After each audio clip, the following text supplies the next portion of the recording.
When it comes to the weirder side of horror, the 1990s are a wildly underappreciated decade. So today I'm getting into 8 horror movies from the 90s that get totally bonkers. Welcome to the Cinema Cult. I'm CT, and I hope you're ready to get weird 90s style, because it really is its own kind of strange. It was a unique time for horror that couldn't decide if it would rather look back or look forward, and that pent-up anxiety led to the production of all sorts of strange movies featuring wild CGI creatures, new takes on body horror, and, well, we even had Satan sticking around to conjure up some scares. So I'm gonna start with a movie about a killer laundry machine, co-starring the guy who played Freddy Krueger and the guy who played Buffalo Bill in Silence of the Lambs. This one's called The Mangler.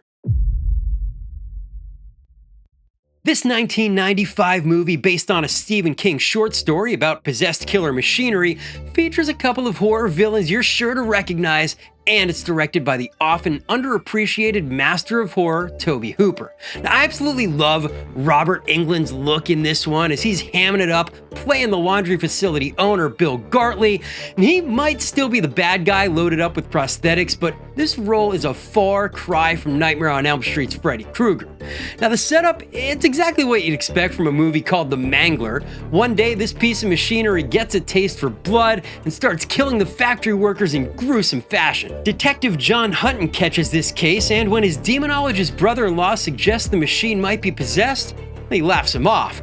But these two quickly find out this is no laughing matter. I really appreciate that The Mangler takes this absurd premise entirely seriously, and it makes the whole thing a hell of a lot more entertaining in my opinion, and more interesting.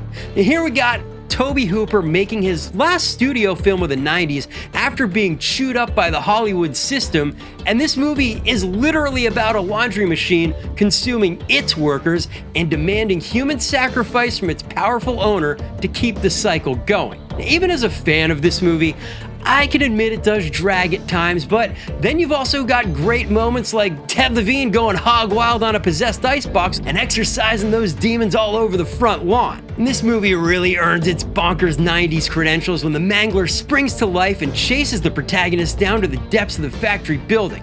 And these are the sorts of scenes that make me thankful for 90s style CGI, bringing massive monstrosities to life and making them move in ways that make no sense whatsoever. So if you agree that Tobe Hooper is totally underrated, or if you dig possessed object movies, make sure you check out The Mangler. Just when you thought you'd seen it all, life bites you in the ass. Moving on from there, I've got a satirical look at the wellness industry, and this one features some extremely goopy practical effects. It's called Body Melt.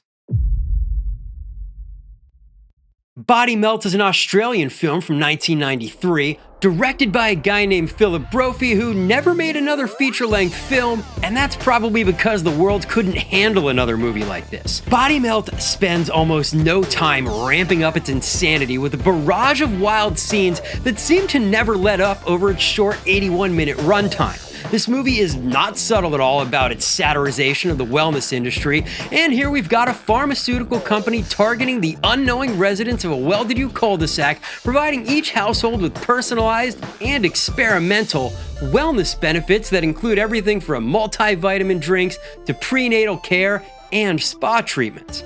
And there's not really a traditional narrative here, and this movie switches between each of these households living out their own personal body horror-filled versions of hell thanks to the wellness products they've been taking. And this is all interspersed with scenes of two very confused detectives trying to figure out just what the hell's going on here.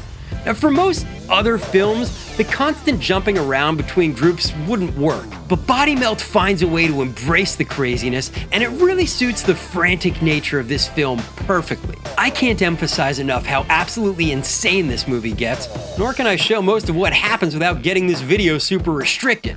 The body horror here is clearly influenced by the best of 1980s practical effects splatterfest, and this director was definitely a Cronenberg fan. But maybe the craziest thing about this movie is how truly relevant it still is today. Not only does it feel like a direct precursor to a movie like The Substance, but it also really encapsulates the attitudes behind wellness grifters and the promises of quick fixes for health and body issues that are literally everywhere today. So next time you're thinking about taking that new miracle drug, maybe think twice. You should see the new death certificates. death by hypernatural causes. Next up, it's time to head back to the 19th century American frontier for one of the most unusual movies about cannibalism you're gonna see. This one's called Ravenous. When people say they don't make movies like this anymore, they're usually exaggerating, but Ravenous is the kind of movie that could have only come out of the 90s. Now, I can't imagine another time when you would see a major studio backing a darkly comedic horror movie that uses cannibalism as a metaphor to criticize American Manifest Destiny, starring a well-known actor like Guy Pearce and featuring one of the strangest musical scores I've ever heard, which, of course, was co-written by Damon Albarn of Blur and Gorillaz. Now, this movie may be set in 1847, but it's 90s to its core. Ravenous follows Captain John Boyd, who's been assigned to a remote outpost in the Sierra Nevada as punishment for his cowardice during the Mexican-American War, where he played dead and let his unit be destroyed rather than fight himself. And this guy is full of self-loathing, and he fits right in with the gang of misfits populating this outpost in the Sierra Nevada, who spend most of their time drinking and smoking. That all changes the day a strange man shows up with a story of a wagon party gone wrong, lost in the snowy mountains. Now, I absolutely love Robert Carlyle's performance as this character who lures the band of soldiers out to a cave, reveals that he's the real cannibalistic bad guy in this situation, and single-handedly defeats the entire group. And that's when this movie really gets interesting, because it turns out the Wendigo myth is true, and consuming human flesh didn't just keep this dude alive, it made him stronger, and he absolutely loves all this newfound power. It's like a form of deranged self-improvement that involves literally consuming your fellow man. Some folks find this movie frustrating because it defies genre classification, veering between horror and black comedy, but I love how uncomfortable this movie makes me feel, and its strangeness is totally unique. He was licking me!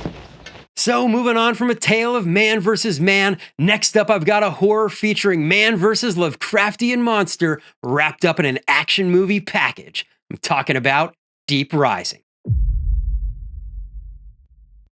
The fact that Deep Rising was a box office bomb when it was released in 1998 shows just how hard it is to make a financially successful sci-fi action horror movie. The 1990s were a different time though, and after Jurassic Park decimated the box office in 93, studios were a lot more willing to greenlight bigger budget creature features like this one, which was directed by Stephen Sommers, who would go on to have a lot more success helming the first two movies in the Mummy franchise. You've also got Treat Williams and Famke Janssen in the lead roles, plus creature effects designed by Rob Bottin, who was responsible for the incredible effects work in movies like The Thing and RoboCop. In other words, there's not much more you could ask for from a movie that's basically a popcorn heist film meets underwater creature feature that's not at all apologetic about its cheese or its gore. Now, I really enjoy that this movie teases out a lot of the creature action. You get some glimpses as to what's going on this cruise ship, but for the most part, you're going on this ride along with the very confused John Finnegan, a mercenary for hire with a super fast boat who's transported a group of heavily armed thieves to rip off this cruise ship in the middle of the ocean. But when they get there, well, almost everyone seems to have disappeared. Clearly, something got there first, but never in their wildest dreams could these criminals have imagined what waits for them within the depths of this massive ship. The one major complaint you'll always hear about movies from this era is the CGI, but I actually think the effects in Deep Rising aged really well, and I've seen far worse examples in more modern films. Okay, well, maybe not as bad as the jet ski chase sequence, but that scene's so much damn fun, I can forgive some wonky visuals, and it's a proper climactic moment in this film that still absolutely rules. If the cash is there, we do not care. What kind of life philosophy is that, man? The satanic panic had pretty much run its course in the US by the end of the 1980s, but Satan was still in style in Europe through the 90s, and next up, I've got a Spanish horror comedy that follows a priest who's sinning to save the world. It's called Day of the Beast. As the new millennium approached, there was no shortage of end-of-the-world paranoia, and the Spanish film Day of the Beast, released in 1995, is a uniquely bizarre tale about the lengths a priest will go to save the world from the soon-to-be-born Antichrist. And this movie wastes no time establishing its strange tone. Father Baratua has convinced a fellow man of the cloth that the birth of the Antichrist is imminent, but when that guy's almost immediately crushed by a gigantic cross, it becomes clear this priest will have to find help elsewhere. Now, ultimately, his goal is to gain favor with the devil before Christmas Day so he can witness and disrupt the satanic birth, and he's doing this by sinning as much as possible. But this movie gets really interesting after he recruits a heavy metal music store clerk and a television occultist to his cause, and they start dropping acid and performing satanic rituals that seem to actually summon the Dark Lord. From there, these three end up out the window, clambering down a gigantic neon Schweppes sign to get away, in a scene that's more like something out of a goofy crime caper movie than a satanic horror comedy. But that's the beauty of Day of the Beast. It's always going to keep you on your toes and entertained with a sense of humor all its own. And it's a totally different kind of weird than any of the other movies on this list. It's not afraid to get gory when called for, but this isn't a gonzo splatter fest. It's deadpan humor done so well that it works across the language barrier, and I think that's absolutely a huge accomplishment in itself. For a movie that gets over the top in many ways, Day of the Beast is restrained with how much it shows the Satan character, but I do love that Satan design and the combination of full size and stop motion effects they use to bring it to life. It's a short appearance for the devil here, but an effective one for sure. Moving on from there, I've got more Antichrist action, this time coming out of Italy, and this one gets even more bizarre. It's called The Sect. By the time the 1990s rolled around, Italian horror had already seen its best days, but thankfully, Michele Soavi did not get the message, and he carried the torch forward into this decade with some really interesting films. 1991's The Sect, also known as The Devil's Daughter, is probably his least well-regarded film, but I think it deserves more love. Like Day of the Beast, this is a story that revolves around the coming birth of the Antichrist, but this is no comedy, and there are plenty of terrifying and purely insane scenes to be had in this film. The Sect stars Jamie Lee Curtis's lesser-known older sister, Kelly Curtis. She plays a teacher named Miriam who's been targeted by a satanic cult to be the mother of the Antichrist. But this movie's happy to get wild before she even sees a second of screen time, and it kicks off in the 1970s with a bunch of hippies hanging out in the desert. Suddenly, a dude looking like a white Jesus shows up, and he's a big Rolling Stones fan, but what he's really into is Satan, and as evening descends, he and his satanic buddies sacrifice this group to the Dark Lord. Now, before you have any time to process what's going on, the Sect jumps ahead to 1991 for a daytime murder with a heart removal. Now, this movie does run a little bit long to me at just under 2 hours, but it almost has to in order to fit so much craziness into a single film. Now, I'm not going to pretend I understand why there's a satanic shroud of Turin flying around and suffocating people, or how Miriam was totally unaware that her home contains a gigantic secret basement, or even what the hell's up with all that weird blue stuff in her water. But what I do know is that there's a scene where this cult uses a set of hooks to literally pull a woman's face off, and that alone would make this movie a must-see. Now, The Sect also contains what has to be the most disturbing horror scene involving a pelican, but you're gonna have to check this one out for yourself if you want to see all that. Here he is. Our revenge against God. Moving back to the US, and this list is about to go completely off the rails, starting with a Frankenstein-inspired movie that turns the bonkers up to 11. I'm talking about Frankenhooker. No bonkers horror movie list is complete without at least one Frank Henenlotter movie, and his 1990 film Frankenhooker gotta be one of the weirder homages to Mary Shelley's Frankenstein ever. And pretty much everything about this movie is off the wall, starting with a setup that sees a young man from Jersey named Jeffrey losing his girlfriend to a renegade remote control lawnmower incident that literally cuts her to pieces at a family barbecue. Jeffrey saves what's left of Elizabeth, including her head, intent on bringing her back to life. Now, most folks would have trouble with the science of this whole thing, but Jeffrey supercharges his brain by drilling into his skull for extra stimulation. So, with the science figured out, his biggest problem is just body parts. And that's a problem that takes care of itself when Jeffrey finds himself in a hotel room with a gaggle of prostitutes who uncover his bag of super crack, and, well, the results are a lot more explosive than anyone could have anticipated. And the real highlight of this film, though, is Patty Mullen as Elizabeth, finally brought to life, but not feeling at all like her old self. Looking for some action? Need some company? No, wait, huh? Yeah, this creature might have Elizabeth's head, but those prostitute body parts clearly have a lot of influence in this situation. The scenes of Frankenhooker stumbling around the streets of New York looking for a John to pick up are absolutely hilarious, and I just love where this movie is willing to go, leaving a trail of electrocuted and exploded bodies in Frankenhooker's wake as she inadvertently takes out anyone who tries to get intimate with her. Frankenhooker is the kind of movie that could have only been made at this time by this filmmaker. Frank Henenlotter really knew how to push his ideas to their limits while making sure everybody was having a fun time along the way. Yes, this movie is trashy as hell, but it's also so goofy that even the most horrifying aspects are looking to get a laugh.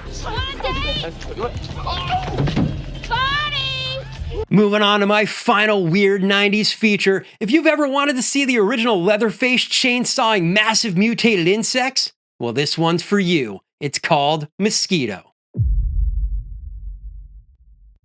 Mosquito is a mutated insect creature feature that's clearly inspired by the atomic age monster movies of the 1950s, but since this is the 90s and the Cold War is over, the usual excuse for these kinds of mutations, like a nuclear incident or some sort of Cold War government program, don't make sense anymore. And the setup here sees an alien spacecraft crashing into the Michigan marshland, and when the local mosquitoes feed on the dead alien, they mutate into huge and hungry monsters out for blood.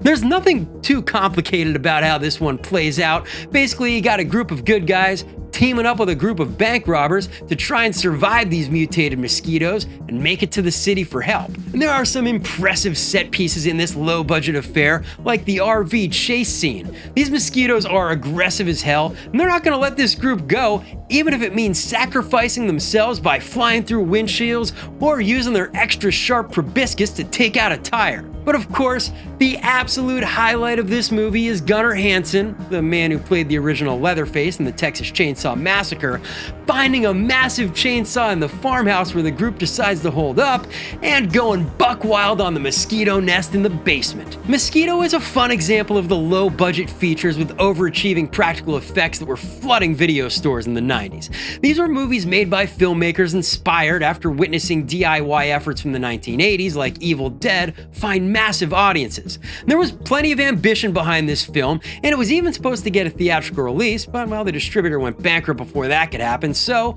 Mosquito ended up exactly where it belonged, on the shelf at your local video store, waiting to be discovered. And I haven't handled one of these babies in 20 years. Feels good. So there you have it, 8 movies from the 1990s that did their best to make the decade as weird as possible. Whether these movies were taking inspiration from the past or looking forward with a sense of dread, there's a certain quirkiness in the 90s that seemed almost unavoidable. So if you dug this trip into 90s weirdness, make sure you hit those like and subscribe buttons. And of course, since this was just a small sampling of bizarre horror from the decade, if I missed your favorite bonkers 90s horror movie, make sure you let me know about it in the comments below. I've been having a good time exploring the stranger side of the horror genre lately, and I'm always looking for new movies to add to my watch list. In the meantime, make sure you check out my video covering 8 bonkers horror movies from the 1980s right here. But that's it for today. I'm CT Reese. Thanks for hanging out with me, and keep watching weird movies. I know I will.